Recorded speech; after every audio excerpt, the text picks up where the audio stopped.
All right, everyone, welcome to another edition of the Good Life Small Business Podcast, and I am happy to be joined today by Brian Bontz, who is the owner of Crystal Clean Carpet Care. He has been in business for 28 years here in the Kearney area, and so Brian, thank you very much for joining us. Appreciate it. Well, thank you, Brian, for inviting me. Let's get to know you a little bit better. We like to start off by asking our guests, first question, what book or books are you reading or listening to right now? Well, I'm just starting a book called Southern Scribblings by Brian McCallahan. What this book is about the Civil War. Okay. And it's actually a lot of people, and if I'm kind of a history buff, a lot of people don't know that the Civil War really wasn't about slavery. That was something that was thrown in right at the end of the war by Lincoln to embarrass the South. And I thought I would get this perspective because he talks a lot about the Southern perspective in this book, which in any war, the winner writes the history of the war. Well, in this case, it's true, the North wrote the history, but there's a lot of things about the South that were very good, and they had a very good perspective. So I would, I think it's going to be a great book from what I've read, and well, way different than what you hear people talk about the South and about the Civil War. So. Interesting. Are you a big reader? I listen to things more than I read. Okay. And I do read a lot of blogs about topics that I'm interested in, especially about current events type things, sure. Politics, what's going on in the world, because we don't, one thing I've learned in the last 10 years, if you really want to learn about what's going on in the U.S., get a source outside of the U.S. Yeah. So yeah, very good. How about podcasts? Do you listen to very many podcasts? I listen to some streams where there's chat along with the narrator of the stream, and again about politics, money, different types of subjects like that sure. that keep me engaged. Okay, very good, very good. Well, let's get into it here and just talk about you and your business. And I guess just kind of take us down that journey for you as far back as you want to go into being a small business owner, and just kind of how you've grown Crystal Clean. Sure. Well, I think one important part of my story is that my dad was a factory worker. And that's what I started out in college, and then shortly after college, I worked at Eaton Corporation, several stints, and early in my adult life, I was working and just bought a house. And I was what they called temporary status, but I was only one person away from becoming permanent at Eaton. Which once you became permanent, you were pretty assured that you were going to have a long-term stint there. Sure. Well, right after I bought that house, because I thought, well, I'm so close, this is going to work, my foreman came up to me and said, hey, I have to hand you this. And it was a pink slip. Mm. And I thought to myself, I can't hold it against him. I was a very good worker for him. I worked very hard. My scrap counts were very low, tried to save the company as much as I could. But, you can't control your life much when you work for someone else. Right. And that was a very good thing that happened to me, because it kind of set me on a different path. I says, I cannot continue doing that. So I had done a lot of things. I'd sold diamonds. I'd done a lot of different things. So I ended up, the first entrepreneurial thing that I did on my own was I started a company called Nebraska Orange Phone. and I put up payphones. This was a long time ago when we actually still had payphones. Yep. And made it a 25 cent a minute thing, brought that concept to central Nebraska. And the payphones were bright orange. So wherever you could see a bright orange payphone, you knew you could just put a handful of quarters in there and, you know, call Mexico or wherever you wanted to for, you know, 25 cents a minute. And it worked pretty well, but the company that I dealt with to buy all the machines and stuff, I learned not too far into it that they'd really kind of scammed me, and that put a bad taste in my mouth. And I ended up, you know, I wasn't going to do the same thing to whoever I sold the stuff to. So I sold the equipment at a correct cost. Okay. And he did very well with it. I did okay with it only because my heart was not really into it after I found out how badly I had been misused in the purchase of the equipment. Sure. So a couple years later then, I'm looking for something, and my father-in-law had come down from Gering, and I was mentioning to him that I was looking at some ads in the paper and thought I'd go work for a water damage company over in Lexington. Mm-hmm. And this was many years ago. And he says, well, why not start your own company? I says, well, you know, I really hadn't thought about it. I already had a small company, but it didn't turn out as well as I had hoped. But with his encouragement, and that very day, he went out to lunch with his wife, and they ran into the carpet cleaner from Gering that he uses in Gering, whose name was Steve Tomlinson. Okay. Well, Steve Tomlinson had the other side of his business right here in Kearney. Okay. And he was looking to sell it. So my father-in-law talked to him and said, you know, I think I might have somebody that'd like to buy your business here. Yeah. And so wasn't too long after that, I spent 2 weeks training with Steve out in Gering, which is more training than most people get when they do carpet cleaning for the first time. And I took over the business. It had dwindled down pretty low here in Kearney because he had a manager run it, and he hadn't ran it very well. But I took over the business, and we started growing from the get-go. And for the first 17 years, our sales just kept going up. And then we kind of plateaued during the Obama years.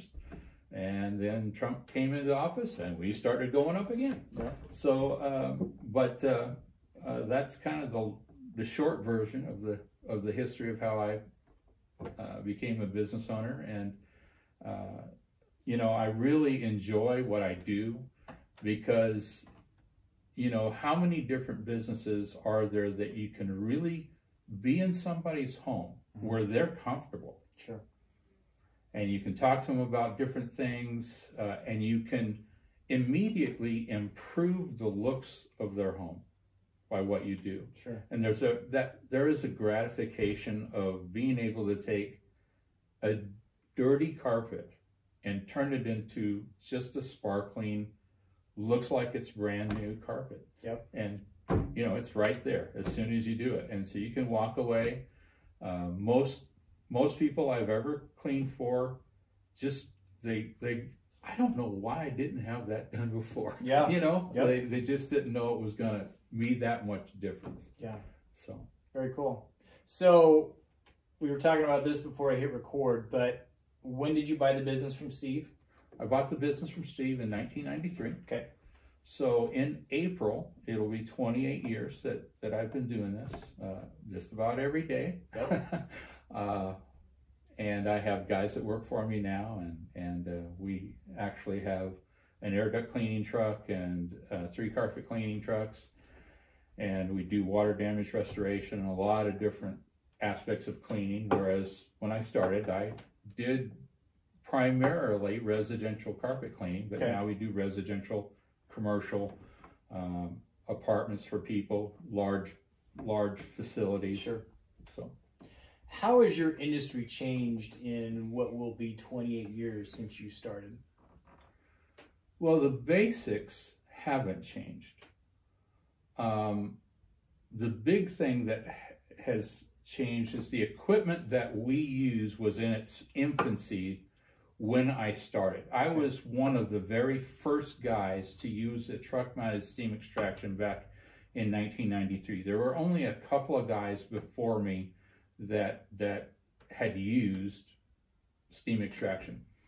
And so I have, to my knowledge, there's no one in the area that has actually cleaned carpets out in the field for 28 straight years. And the equipment has gotten better and better and better and better. Mm-hmm. As an example, the very first truck mount that I had was a 16 horsepower truck mount. I've had truck mounts up to 72 horsepower, and our current truck mounts that we use are 52 horsepower and yet more efficient than the 72 horsepower ones that we were using. Wow. But through most of the years, I've used 20 and 25 horsepower units. And the basic idea there is the more power you have, it's mostly for the heat and the extraction ability to be able to pull off that water off the carpet so that it dries quickly. Got it. And and the other thing that's changed in the industry is the amount and quality of solutions that are out there. But interesting enough, we keep coming back to our original solution, and we have tried probably 30 different products over the years to try to beat what we started with. We have never found anything better. And it doesn't use any soap, so we're not leaving a bunch of soap in a carpet, which is the biggest culprit in carpet cleaning to resoiling, is leftover soap in a carpet. And that's the problem when you rent a rug doctor, is their product that they sell you to go with that machine is very soapy. And the machine itself is a little electrical portable that does not have the power to really pull the water off of that carpet. So you end up leaving a lot of soap in a carpet. And that's why people find that their carpets will soil a lot quicker after using something like that. Sure. Because that soap is designed to draw dirt to it. So if you leave it in the carpet, that soap is drawing soil to it all the time. So as far as the solution goes, it's kind of like the more things change, the more they stay the same. It is, and you know, basically a truck mount unit is just a very powerful unit that provides a water and a means to extract it. Sure. So that concept has stayed the same over the whole 28 years. They just have gotten more efficient and more powerful with it, where our equipment today, it still amazes me how well it cleans the carpet. Yeah. Well, if you could see the dirty water that we dump out of our machines, it's incredible how much soil, even a carpet that does not look dirty, will have a lot of soil in it. I'm sure. Because every time a foot goes across it, it's tracking a little something. And that could be everything from cigarette smoke to dog leftovers to, you know, whatever is your feet would ever touch is ending up on your carpet. And since most of us aren't Canadian, we don't take our shoes off at the door. Right. And so we're just tracking it all through the house. And then we also live in Nebraska, that we have a common thing called wind. That is unlike many states. And even in some of the carpet manufacturers' information, they say, if you live in a windy area, you should have your carpets cleaned more often. And I can tell you for sure, if you live out on a farm, your carpets will be dirtier than if you live in town. Sure. So it's just, you know, it gets in the air, it gets tracked in, it comes in on us. So wherever we've been, especially, I mentioned Eaton, that I worked at Eaton Corporation. Anybody who works at Eaton Corporation, and if they would happen to hear this podcast, they know what I'm talking about. Your clothing and your shoes and everything gets saturated with the oils and such in the factory. Oh. And those oils on a carpet are, now most oils are not real tough for us to get out, but that, whatever's in that Eaton oil, that's a rough something. Yeah. And I think anybody that's worked at Eaton Corporation, they know what I'm talking about. Yep. There's some dirty stuff that can be tracked into their homes. So, but if they need somebody to get it out of the carpet, we sure can. Very cool. Very cool. So, what is your favorite part of being a small business owner? Well, the business that I'm in, the thing that I enjoy the most is the communication with customers in their homes. Sure. I just love being able to be with them in their home, clean their carpet well, but then also there is a modicum of freedom that small business can yield to you. Now, not all the time does that materialize in small business because the business runs you. Yeah. But I learned early in my career that I needed to run my business and not let my business run me. And what that really means is if I have a customer that is really, it never seems like you can please them, but they keep using you, and they, you know, you can fire customers as well as they can fire you. And the day that I understood that I could fire a customer that's giving me headaches was a good day in my career. And that's part of learning how to run your business, not let your business run you. Plus, I just got back from Ireland. I was able to, you know, I've got things in place in my business that when I leave, I really don't have to worry about my business. And that's a good place to be. A lot of small businesses, I'm not sure that that's their situation. Yeah. But it took a long time to get there. Sure. But I really love being able to go away. When we were in Ireland for almost 3 weeks, I really had no worry about my business. And I came back to it and just jumped back into it. Really took a couple of days, just more a mental thing of jumping back into the fray, but I wasn't behind. Didn't feel like I had a pile of things to catch up on because my staff did an excellent job. And that's a great thing about owning your business if you learn how to manage your business so it doesn't absolutely run over you. Yeah, absolutely.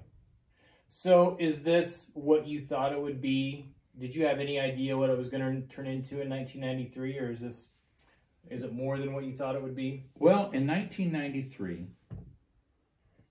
after coming off of a entrepreneurial thing that really didn't work out as well as I thought it was going to, my goal really was I just wanted to make, my wife was in the teaching profession, and I thought, well, if I could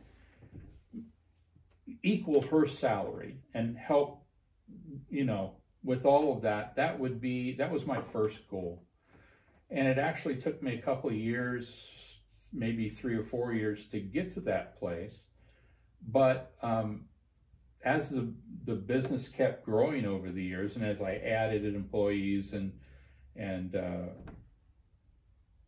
you know, things that kept building far beyond what I thought they would have ever been. But one of the things about the business now that when I started, I knew that I would have so many thousands of dollars of expenses every month. That would have scared me to death back then. Now it doesn't bother me at all because I'm I'm comfortable with where we're at. We've built a name around the area that they know that we're going to do a good job for them. We have many customers. In fact, we have 4,000 customers in the area. So, you know, I don't have concern. But when you're first starting out, and anybody that starts out in a business, they've got to keep their expenses as low as possible. And I've seen people in my industry think that they can go out and spend because our equipment can be very expensive. Mm-hmm. And they'll dump $100,000 in a business that's really not even off the ground. They still have to pay for that equipment. Yeah. And that's a rough way to start. Yeah. And and I didn't start that way.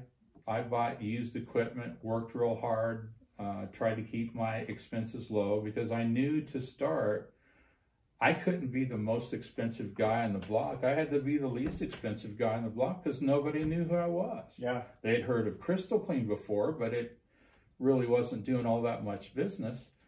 And so I had to get into the door by offering a low price and then just showing them that we're going to honor their time. We're going to do a great job for them, and then treat them like we would want to be treated. And it's all worked out well since then. Very cool. So here's a question, and this is a new question. I haven't asked anybody this yet, but it's just something that's kind of come up lately as I've kind of been thinking about the people that we've interviewed up to this point. And the question is, what's one thing you wish you were better at when it comes to running your business? And I'll kind of preface this a little bit and give you another 30 seconds to think about it. When you're a small business owner, there's so many things that you're accountable for. There's the financial side of it. There's marketing. There's the actual trade that you do, whatever that may be. There's getting better at your trade, whether it's education or continuing education, whatever that may be. But it's impossible to be good at everything.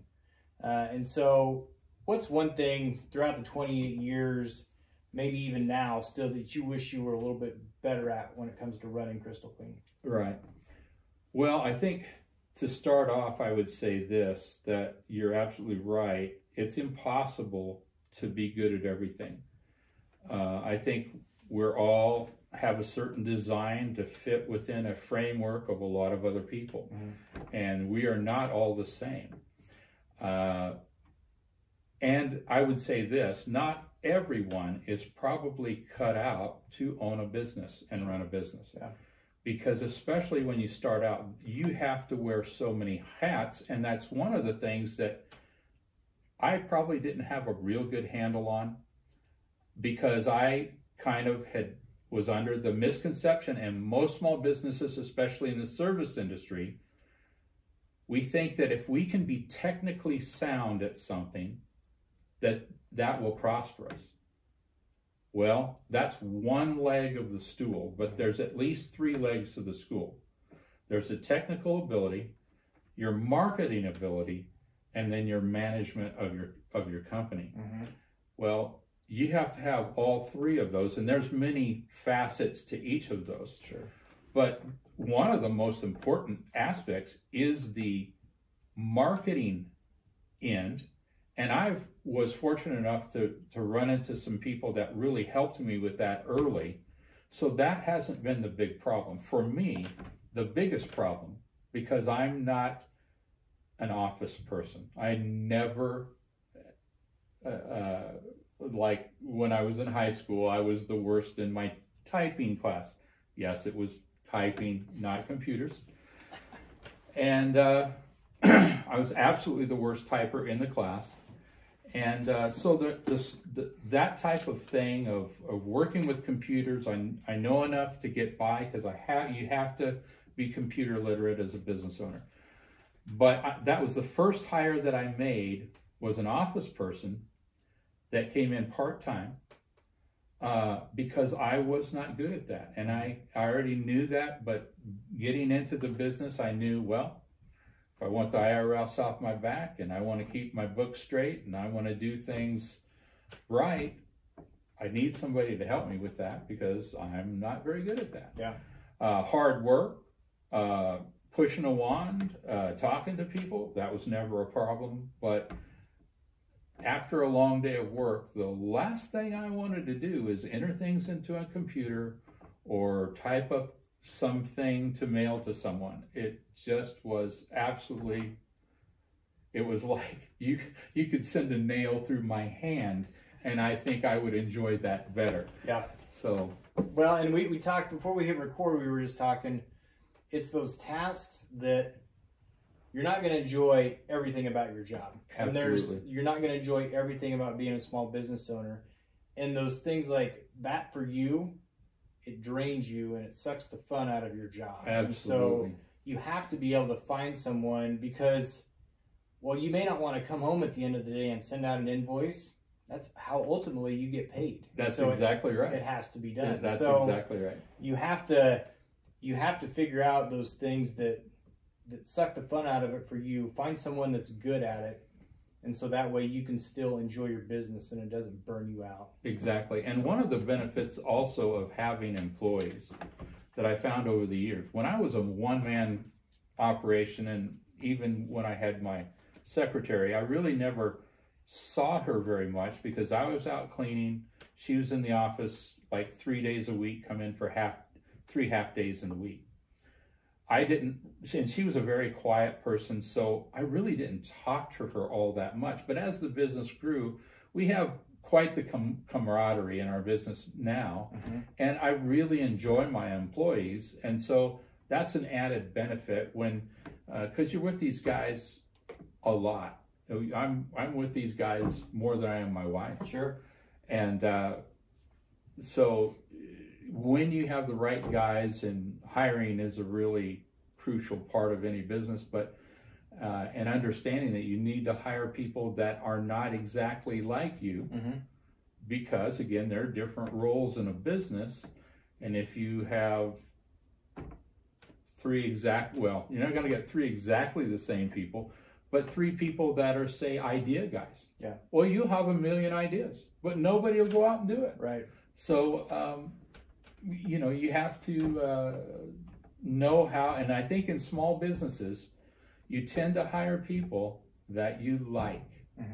And you tend to like people just like you. Yeah. That's just a human thing. But you need to hire people that are not like you. Right. And so one of the things that I found very helpful for me as a business is a company called Colby.com. They have a test that will help you with your employees and yourself to see where your weaknesses and strengths are. And it's not a personality test, but it's actually a test, and they have the A test, B test, a lot of different tests in their company. But their basic test tells you how you fix problems.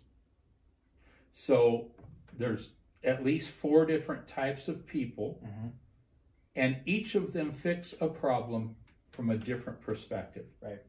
And when you can get those 4 types of people in your business, that business is going to be much more successful because you've got researchers, you've got people that are organizers, you've got people that I call like foreman people that can go out there and do it. Right. And then you have the idea guys.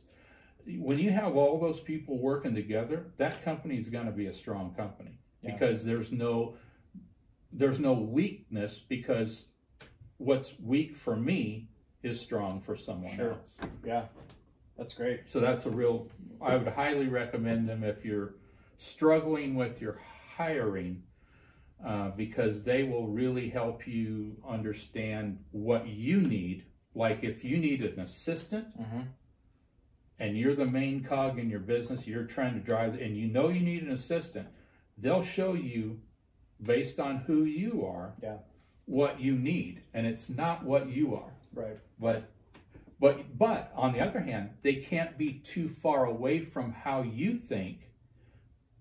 Like in my highest part is the entrepreneurial aspect, and I'm like an 8 or a 9 out of 10 score in that area. Well, if I have an assistant, they can be no lower than a 6. Okay. Because they've got to be able to speak that entrepreneurial language. But you don't want the entrepreneurial thing to be their strongest thing. Right. Probably an organizer is what you need to balance you out, because generally the idea guy is not the most organized guy in the room. But they need to understand where you're coming from, but not be annoyed by but not be just like spirit. you. Yeah, exactly. Yeah, very good. Cool.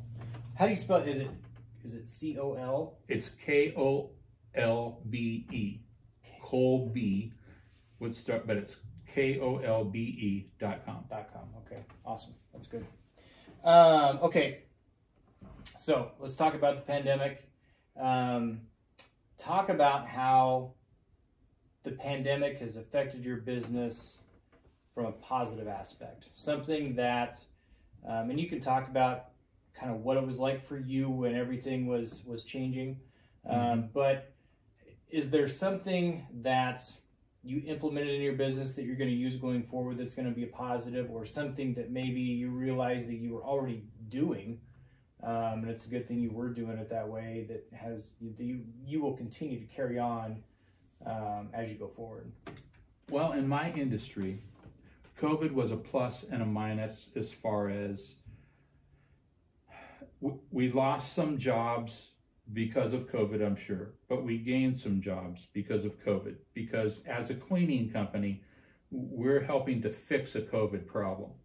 So actually, even though our year was not near as strong as last year, but last year was a very unusual year with the flooding, which we take care of flooding.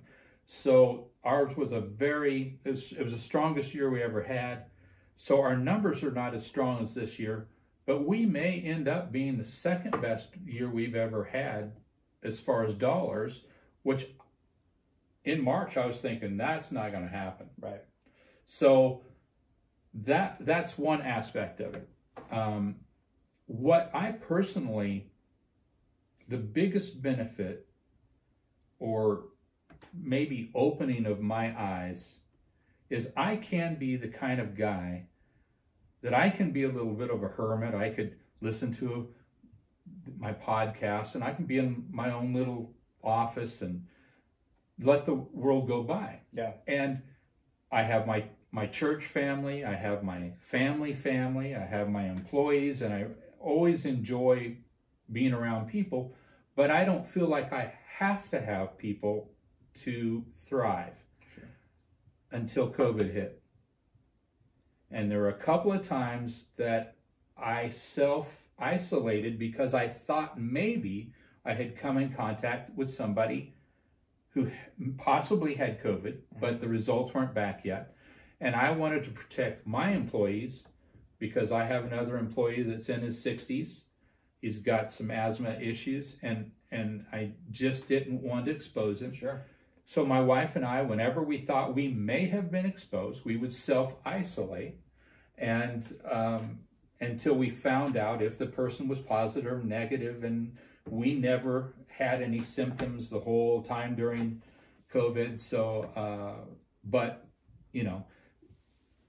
in the self-isolation, I realized how much people meant to me.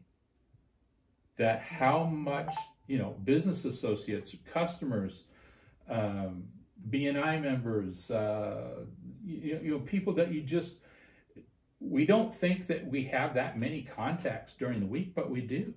And when they're not there, I can see where people, on a serious note, why the suicide rate has gone up. When you cut off that circle of people that you don't even know that they feed you in life, and they're not there anymore because you're self-isolating or what have you.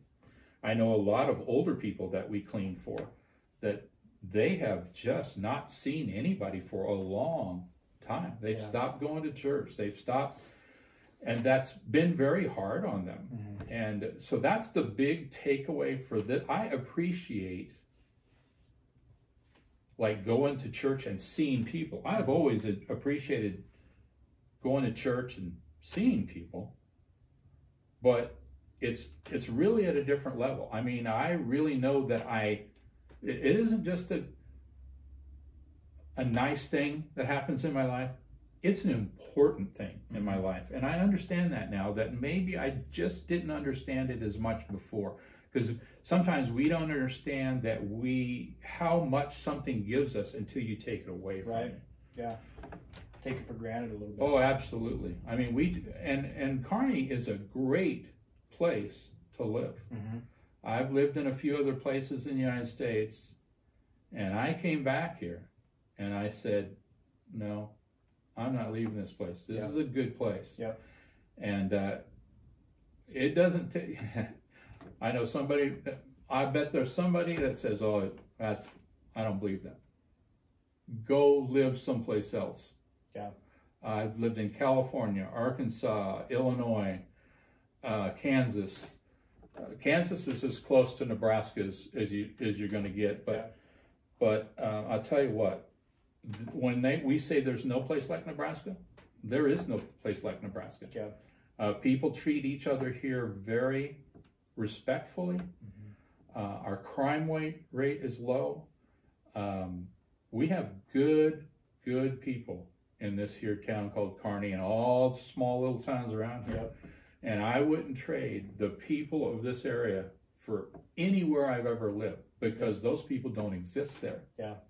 For example, when I lived in California, it was back in the 80s, and I was a young man, and I lived in an apartment complex. And I just tried to, I'm out in California. I just wanted to meet some people. And the strangest thing, I would just introduce myself to somebody in the same apartment complex that I lived in. And they would look at me like, you could be an axe murderer. And they did not want to socialize, didn't ever want to, let's go play cards, or, it was so strange to me. But there was a real drug problem in that city that I lived in. And I think there was a crime problem. And people really feared other people. Mm-hmm. And you had to somehow had some other way to get to know each other there. And after about 6 months there, I moved back to the Midwest, because it just, there are a lot of nice things about California. I mean, in December, everybody was still in their swimsuits riding bikes, you know. But life is a lot more than mountains and beautiful scenery. Yeah. And I think we're seeing a lot of people move from California these days, mm-hmm. because they understand that there's a lot more to life than scenery. Yeah. And, Nebraska has cornfields, and they're not as picturesque as mountains and oceans and rivers and all these other things, but I still will not trade Nebraska for a lot of the stuff I've seen other places. This truly is a great place to live. Absolutely. I agree with that. So if you could go back to 1993, would you give yourself any advice when you're buying this business, or would you just pat yourself on the back and say, get ready for the ride? If I've contemplated that over the years, and I think probably the one mistake that I did, and it was with my employees, I sometimes rode them pretty hard, because my goal was efficiency, and in our business we have to be efficient. Mm-hmm. But most all of my employees I would hire again, all great guys, because I don't just put an ad in a paper and hire somebody. Sure. I try to find out, I'll usually hire somebody from a family that I know them, because the kind of person that they are is much more important on if they have the muscles to move a wand. Right. It's their integrity and how they live their life. And, families, generally, if there's integrity in mom and dad, there's integrity in the kids. And mm-hmm. usually I'm hiring younger guys. But there are times when, I probably made mistakes doing these huge commercial jobs that were a lot of work, and I would challenge them. I'll take this half of the store by myself. You guys take that half of the store, and I'll bet I beat you. Yeah. And I would, I didn't swear at them or anything like that, but I would be hard on them to try to get them to understand you can do more than you think you can, and that is correct. But sometimes I would do it loudly. Come on, guys, you can do it, and ride them a little bit, which I think probably I was on them a little bit too much when I was younger. But as I've aged, I think encouragement, an encouraging word can be as important as trying to ride them a little bit. I think that encouragement is more powerful than just getting on them and say, you can do better. I know you can, and you better. Yeah. That I think just encouraging them and staying with them and finding when they do excel, point that out to everybody. You really did a good job. And many times we'll get a customer that'll write in and say, that young man that you sent to my house was just exceptional. Well, I always take that and I show that employee because I want him to know that. Absolutely. I want him to know that he's doing a good job, because that encourages, just makes you do a better job. Absolutely. And so, and not only that, but we're in this, as guys, I know for guys especially, we want to do a good job. And when we are honored by a customer like that, that does something for us. We're like, wow. Like, I'm sure in the insurance business, somebody says, wow, thank you for the policy you gave me. It saved us in this situation, and you really were on your toes with that. And that's got to be very rewarding. And I think that's why we're all in business. We're all in business to help people somehow, and our employees are the same. We're there. It's more important to help our employees and encourage our employees. And I've always told my employees that, if they find another opportunity somewhere else, I'll never hold them from it, because I guarantee nobody in kindergarten said, I want to be a carpet cleaner. They said, I want to be a fireman, or, in which maybe they really didn't want to be a fireman, but they thought it was cool. They don't want to be an insurance agent either. Yeah, I'm sure they, I've never heard a 6-year-old say they want to be an insurance guy. I haven't either. But yeah, I think just being hard on guys, that's what I would do differently. Yeah, it's important. It's, culture's a buzzword right now, but it's important to celebrate your employees, to celebrate their victories, and that's one of the great things about being a small business owner is you get an opportunity to bring people into your business and empower them to do better, to maybe find their next career, or to help them realize really what they're capable of and what their strengths are. And that's, as I don't think you get into small business with that in mind, but I think that's maybe one of the benefits that you don't look forward to. That is, it's great. Yeah, that's exactly right. Yeah, I had years and years ago, I worked for Hellsberg Diamond Shops in Wichita, Kansas. And of course, Hellsberg has shops, so it's now owned by Warren Buffett. But back then, it was still owned by the original family, the Hellsberg family. And they had 72 stores, and our store in the Wichita area in the East Mall was traditionally one of the top 5 stores in the company. And it was mainly because the manager of that store knew how to do just what you were saying. He took shy, kind of a bookkeeping kind of people that I remember this one employee that the story goes that she came in as a bookkeeper in the back room, was scared to death to talk to people.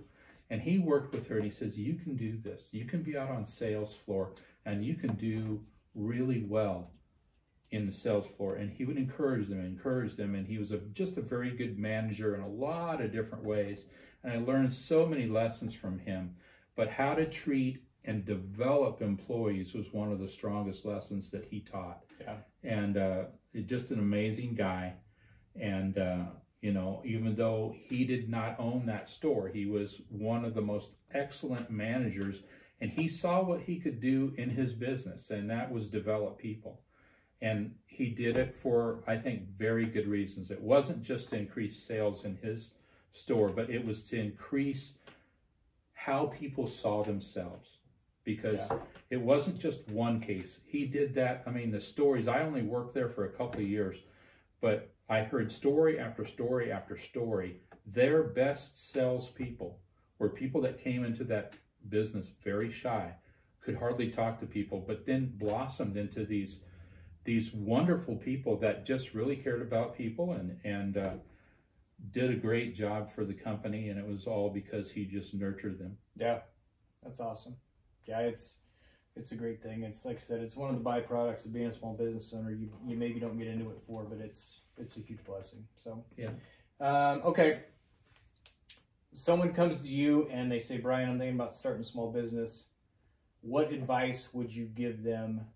Whatever industry they're going into, what advice would you give them as they're getting started? Well, I would say if they've already made the decision and know that they want to be in business, because I think, like we said before, I don't know that everybody's cut out to own and run a business. Not everybody's going to be able to do that, because when you start, there's a lot of hats you have to wear, and you've got to be okay with wearing all of them. Yeah. But I would just reinforce the concept that they have to keep their expenses as low as possible. Because in the start, they're not going to make much. Yeah. It's going to be hard. I don't care what business it is. And generally, they say it takes about 5 years to stabilize a business. And that's why it's hard to get a loan in the first 5 years of a business, because you haven't established anything. Sure. And so just being prepared to, with the whole concept of, I'm gonna have to do more than just technical skill. You know, there's a lot of different kinds of businesses, but if you think that you can survive just being good at talking to people about insurance, you're probably gonna fail. Right.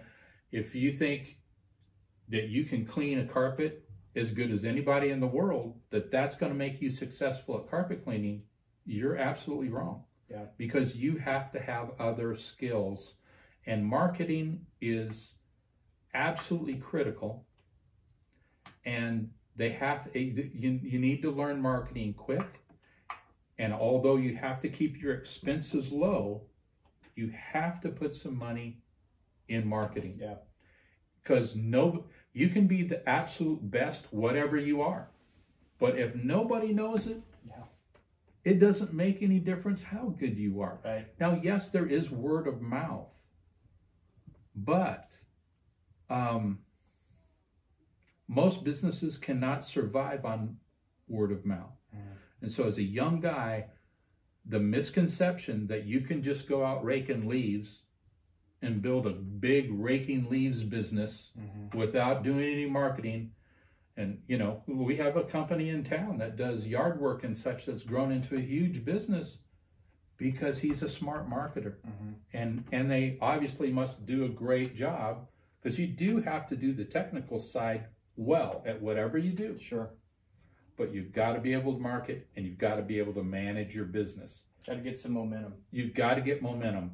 And so the other thing to go along with that momentum is I would be involved with whatever trade group that's in your industry. Sure. Because early, that's what really, really helped me. Because nobody knows what to do when you start. You're starting. But to be around professionals, that you go to conferences and yes, spend that couple $100 for a couple of days seminar someplace, or even if it costs more than that. But in my industry, usually it was a couple $100, and spend a weekend in Colorado learning from guys who've been in it for 20, 30 years. Yeah. That's valuable when you're young.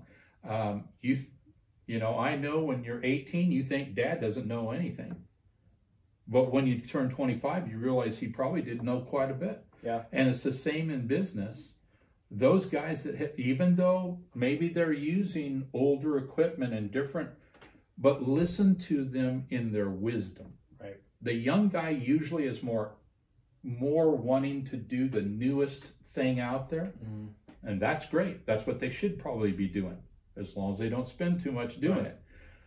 But the other thing is, there's wisdom about how to run a business.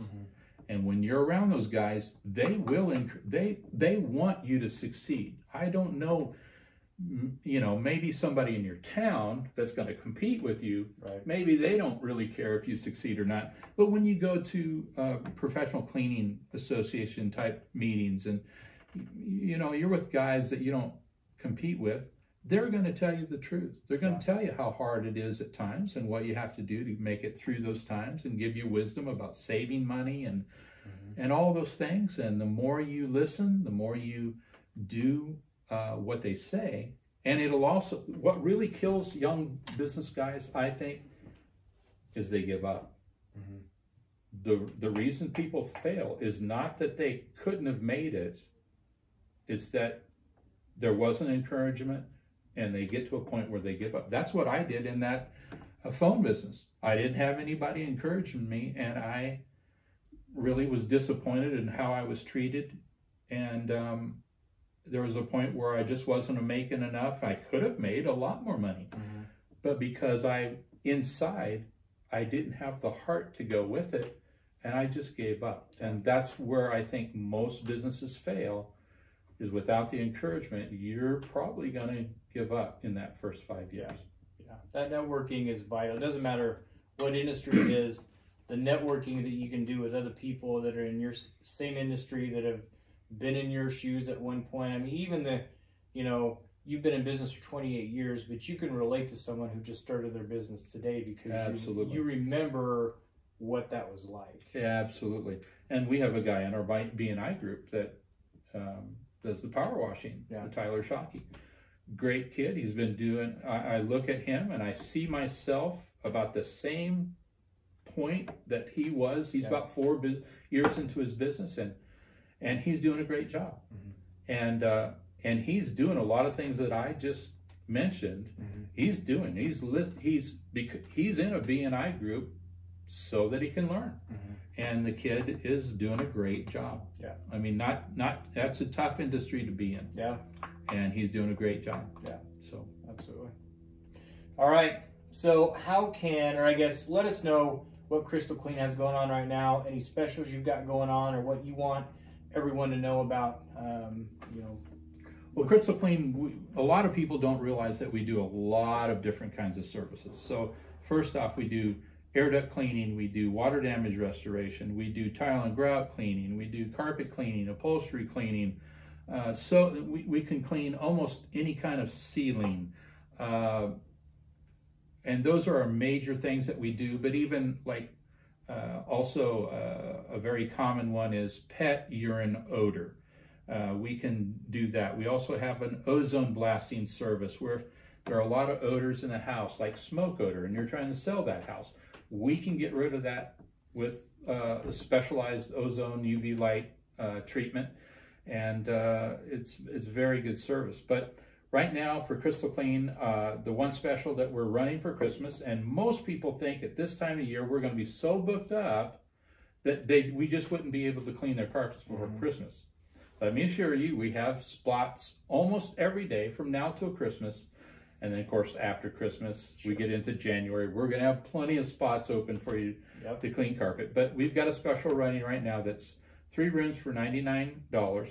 There are some caveats. So if it's a really big room, it's going to be more.